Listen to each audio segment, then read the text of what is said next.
그래서 다음으로는 저희가 이 지금 이번에 현대자동차 이 신입사원 채용에 있어서 많은 직무들을 채용한다라고 말씀드렸는데, 간단하게 이 채용 직무 분야별로 어떤 일을 하는지 좀 가볍게 좀 이해하는 시간들을 가져보려고 합니다. 그래서 이 직무에 대해서 가볍게 좀 이해를 하시면서 아, 이게 이런 일을 하는 거구나, 좀 디테일하게 이제 추가적으로 좀 알아보셔야 되는 부분들이 있겠죠. 내 전공이나 이런 부분들을 관련 지었을 때 나한테는 어떤 직무가 가장 잘 어울릴지에 대한 부분들도 한번 판단하시는 기준이 되시길 바랍니다. 그래서 한번 좀 가볍게 좀 설명을 드리도록 하겠습니다.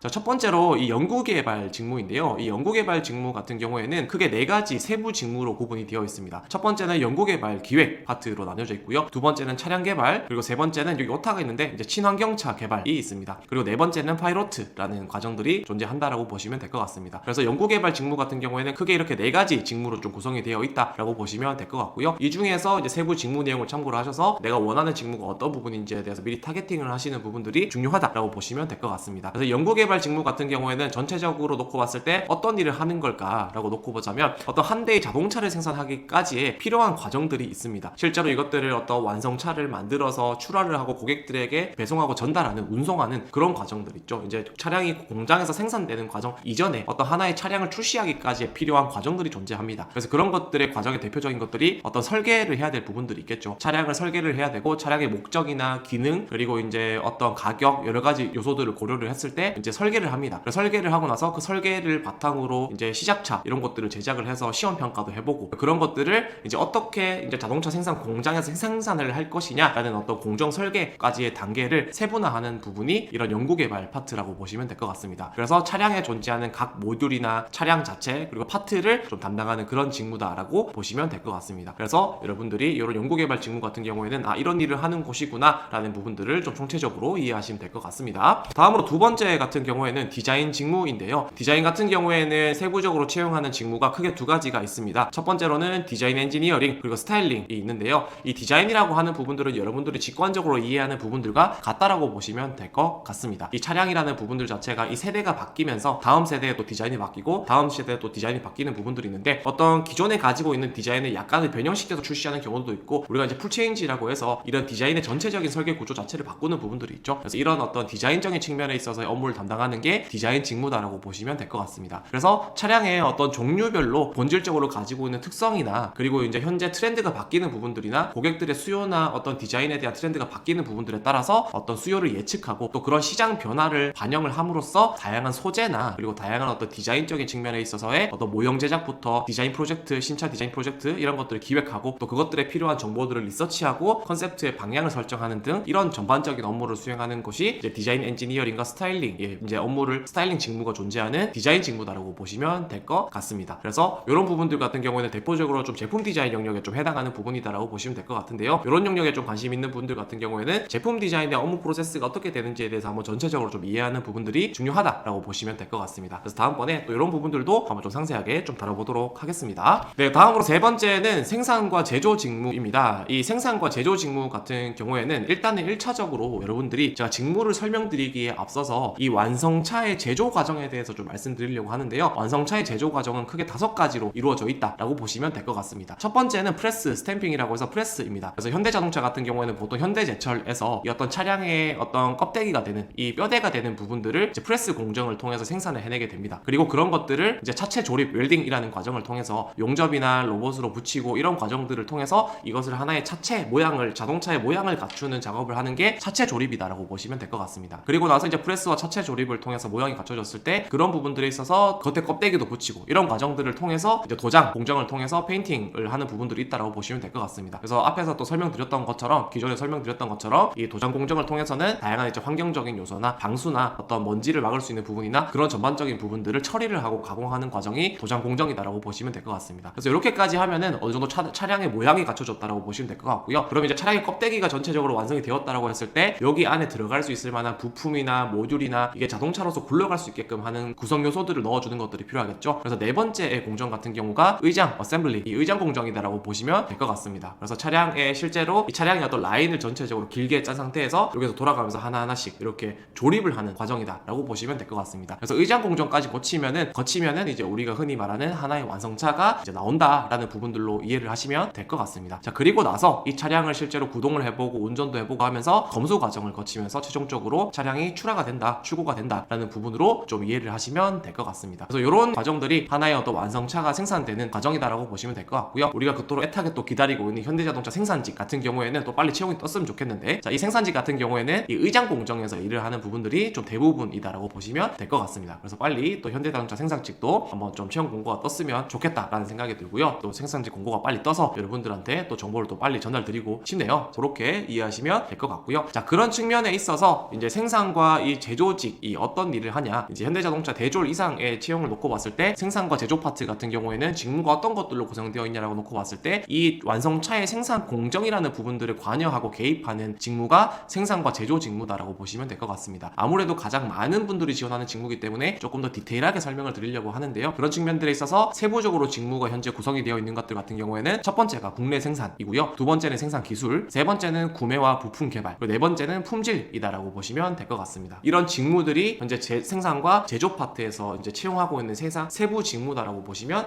될 것 같습니다. 한번 좀 간단하게 좀 설명을 또 드리자면, 생산과 제조 직무 같은 경우에는 이제 생산 과정에서 사용되는 부품과 재료나 소재들, 이런 것들이 있을 겁니다. 그래서 그런 것들을 실제로 어디서 구매를 해와야 되는 경우들도 있고요. 그런 것들도 개발해야 되는 부분들도 있겠죠. 그래서 그런 구매와 개발에서부터, 그리고 실제로 생산 현장에서 생산 공정과 라인에서 생산성을 높이고 또 품질 수준까지도 향상시킬 수 있는 생산 공정을 기획하거나 관리하는 역할을 수행을 합니다. 그리고 또 생산 공정을 기획하고 관리할 수도 있겠지만, 이 생산 기술 같은 것들도 우리가 현대자동차에서 계속해서 혁신하는 부분들이 필요하겠죠. 그래서 기존의 효율성을 높일 수 있는 방법이라든지 조금 더 빠르게 정확하게 작업을 할 수 있는 생산 기술 같은 것들도 만들어낼 수 있다고 보시면 될 것 같습니다. 그래서 그런 것들을 기획하고 관리하는 업무다라고 보시면 될 것 같고요. 또 품질 같은 경우에는 이 완성차가 생산되는 과정에 있어서 그런 공정 내에서 존재하는 품질 부분들이 있을 겁니다. 그래서 아까 검수 공정이라는 부분들이 있다고 했었잖아요. 그래서 검수 공정 안에서나 본 공정 내에서 이제 품질 같은 부분들을 어떻게 체크하고 품질을 어떻게 관리할 거냐라는 부분들을 기획하고 관리하는 역할을 수행하는 부분들도 있고, 그리고 이게 실제로 출고가 되고 나서 차량이 다 출시가 되고 소비자들한테 전달되고 나서의 또 품질 같은 경우에 품질 사후 관리를 어떻게 할 거냐라는 역할을 하는 게 또 품질 파트다라고 보시면 될 것 같습니다. 그래서 이런 것들을 전체적으로 담당하는 직무가 생산과 제조 직무다라고 보시면 될 것 같습니다. 그래서 쉽게 말하면 생산직 같은 경우에는 완성차를 실제로 조립해서 생산을 하는 과정이다, 생산을 하는 직무다라고 보시면 될 것 같고요. 우리가 이 대졸 신입사원 중에서 생산과 제조 같은 경우에는 이 과정을 관리하고 통제하고 컨트롤하는 역할을 한다라고 보시면 될 것 같습니다. 그래서 실제로 이제 이 어떤 의장 공정 안에서 어떤 공업 지시서나 조립 지시서 같은 것들이 있는데, 그런 지시서 같은 것들을 설계를 하는 역할을 하는 게 또 실제로 이런 생산 기술이나 어떤 국내 생산이라는 파트에서 또 관리하는 업무다라고 보시면 될 것 같습니다. 그래서 이런 부분들도 여러분들 꼭 자페어 같은 데도 참여를 해보셔서 어떤 업무를 하는지 조금 더 디테일하게 한번 이해를 해보시면 좋을 것 같습니다. 네, 그리고 다음으로는 사업 그리고 기획 직무인데요. 이 사업과 기획 직무 같은 경우에는 현대자동차가 가야 될 방향성이나 어떤 사업적인 전략이나 판매 전략 같은 것들을 기획하고 관리하는 직무다라고 보시면 될 것 같습니다. 세부적으로 나누어져 있는 직무들 같은 경우에는 현대자동차가 실제로 글로벌 기업이기 때문에 어떤 글로벌 사업 직무, 그리고 상품 전략과 기획, 그리고 신사업, 그리고 경영 전략 기획, 이런 직무가 실제로 채용하고 있는 직무다라고 보시면 될 것 같습니다. 그렇기 때문에 대체로 어떤 본사에서 근무를 하는 경우들이 많죠. 그래서 그런 부분들이 있다라고 보시면 될 것 같고요. 그래서 간단하게 좀 설명을 드리자면, 현대자동차에서 현재 가장 중요하게 생각하는 부분들 자체가 모빌리티 솔루션이죠. 그래서 실제로 생산직 자기소개서에서도 이 모빌리티 솔루션 관련돼서도 이야기가 나왔던 부분들이 있는데, 아마 자기소개서에서 이런 항목이 좀 나오지 않을까라는 생각이 듭니다. 그래서 그런 측면에 있어서 이 사업과 기획 직무 같은 경우에는 현대자동차의 모빌리티 솔루션과 그런 생태계 구축에 필요한 어떤 사업의 전반적인 부분들을 기획하는 역할을 하는 부분들이 있고요. 그리고 이제 차량을 판매하고 있는 국내 내수 시장과 글로벌 시장의 어떤 흐름이라는 게 존재를 할 겁니다. 실제로 어떤 뭐 기후 변화도 있을 거고, 사람들의 소비 성향의 변화도 있을 거고, 사람들이 선호하는 차량의 종에 대한 변화도 있을 겁니다. 그리고 어떤 국내 그리고 국제적으로 적용되고 있는 차량에 대한 규제나 법규나 이런 부분들도 많은 변화가 있을 겁니다. 그래서 그런 것들에 대한 흐름을 분석을 함으로써 또 어떻게 좀 신사업을 진행을 할 거냐라는 부분들을 좀 기획을 하고, 그리고 또 기존에 진행하고 있는 사업에 있어서 대응 전략을 구축하는 부분들이 필요하겠죠. 그래서 기존 사업의 어떤 판매 전략을 수립하고 어떤 정책 변화에 따른 대응 전략을 수립하는 등의 업무를 수행하는 게 요 이제 사업과 기획 파트의 직무들이다라고 보시면 될 것 같습니다. 그래서 이런 부분들로 좀 이해를 하시고, 이런 직무에 지원하시는 분들 같은 경우에는 특히나 이 자동차 산업에 대한 이해가 굉장히 높아야 된다. 그리고 자동차 산업에 대해서 깊은 관심을 가지고 전 세계적으로 현재 자동차 산업이라는 부분들이 어떻게 돌아갈까에 대한 부분들도 좀 이해하는 부분들이 필요하다라고 할 수가 있겠죠. 네, 그렇게 된다고 보시면 될 것 같습니다. 자, 다음으로는 이제 경영 지원, 이제 IT 직무인데요. 이 경영 지원과 IT 직무 같은 경우에는 세부적으로 놓고 봤을 때 HR과 안전 환경 그리고 총무, 시큐리티가 존재한다라고 보시면 될 것 같습니다. 이 경영 지원에 들어가는 이제 직무들이 HR과 안전 환경과 총무이고요. 또 별도 파트로 빠진 부분이 이제 시큐리티라고 보시면 될 것 같습니다. 그래서 보안 영역인데 요거는 제가 별로 내용이 많은 것들이 아니기 때문에 가볍게 이렇게 두 개를 합쳐서 제시를 해드리도록 하겠습니다. 그래서 경영 지원들 같은 경우에는 보상이나 노사 및 노무 등 어떤 전반적인 인사 기획이나 인사 관리 이런 것들을 담당하는 역할이다라고 보시면 될 것 같고요. 실제로 이제 안전 환경 같은 경우에는 공장별로 존재하고 있는 어떤 안전이나 환경 관리 이런 부분들을 담당한다고 보시면 될 것 같습니다. 실제로 이제 공정 내에서도 굉장히 많은 사건 사고들도 생길 수 있기 때문에 그런 것들을 방지하기 위해서 안전 요소를 충족하는 부분들도 있을 거고요. 혹은 어떤 차량을 생산하는 과정에서 발생하는 여러 가지 환경적인 부분들을 조금 더 친환경으로 통제하고 관리하는 부분들을 하는 게 이제 환경 파트라고 보시면 될 것 같겠죠. 그리고 이제 총무 같은 경우에는 이런 어떤 사업소 자체 내에서 혹은 본사적인 측면에서 공장 자체적으로 운영하고 있는 비즈니스들이 있을 겁니다. 그래서 그런 비즈니스적인 부분들을 전체적으로 좀 관리하는 직무다라고 할 수가 있겠죠. 그래서 이제 HR과 안전환경과 총무 같은 경우에는 경영 지원 파트로 들어간다라고 보시면 될 것 같고요. 시큐리티 같은 경우에는 이제 IT 파트인데 어떤 내부의 시스템이나 보안 관리를 담당하는 업무다라고 보시면 될 것 같습니다. 좀 간단하게 좀 설명을 드리도록 할게요. 자, 이렇게 해서 이제 전체적으로 좀 직무에 대해서 말씀을 드렸습니다. 제가 시간이 많이 없기 때문에 정말 좀 가볍게 이렇게 여러분들한테 직무에 대해서 전체적으로 좀 설명을 드렸다라고 보시면 될 것 같고요. 이 직무 설명 간단하게 보시면서 좀 직관적으로 아 저런 일을 하는 거구나 라는 것들을 좀 이해를 하시면서 여러분들 스스로도 좀 정보를 좀 수집을 하시고 또 이런 것들을 가볍게 이해를 하는 상황에서 내가 잡페어에 참여를 하셔서 정보를 얻으시면은 충분히 또 실무적으로 더 이해가 되는 부분들이 있다라고 보시면 될 것 같습니다.